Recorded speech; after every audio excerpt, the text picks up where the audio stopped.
लागली तरी तुला बोलवलेली आहे. किती लक्षात ठेवलं होतं ते.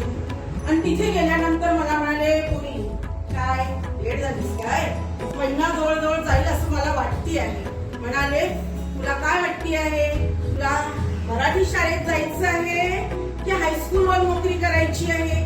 माझे आता स्कूलचे माझे बहुरूपी सर, माझे जुईकर सर, मला असं वाटायचं मलाही त्यांना दाखवून द्यायचे की मी सुद्धा तुमच्याप्रमाणे एक शिक्षिका म्हणून उभी राहिलेली आहे.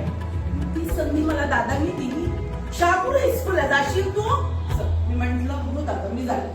चल उद्यापासून शहापूर हायस्कूल ही मी माझी नाही कहाणी सांगते. असे अवतीभोवती या आमच्या अलिबाग मध्ये नव्हे, पनवेल उरण ह्या सगळ्या रायगड मध्ये जे जे लोक असे वंचित आहेत, जे गरीब आहेत, जे शेतकरी आहेत, ज्यांची चूल पेटली पाहिजे अशी विचार करणारी शक्ती दादांकडे होती. आणि ते त्यांच्या घरामध्ये पोहोचत होते. त्यांच्या घराची चूल पेटली पाहिजे, त्यांच्या घरातली पोरं बाळ जेवली पाहिजे हा विचार करणारे दादा हे कुशल राजकारणी, निष्णात वकील, नुसते वकील नाहीत. मी पाहिलंय, मी स्वतः अनुभवलेलं आहे. ज्यांची केस चालवता येत नाही, वकिलाला देणं पैसे नाहीत, मी तुमचं काम करतोय.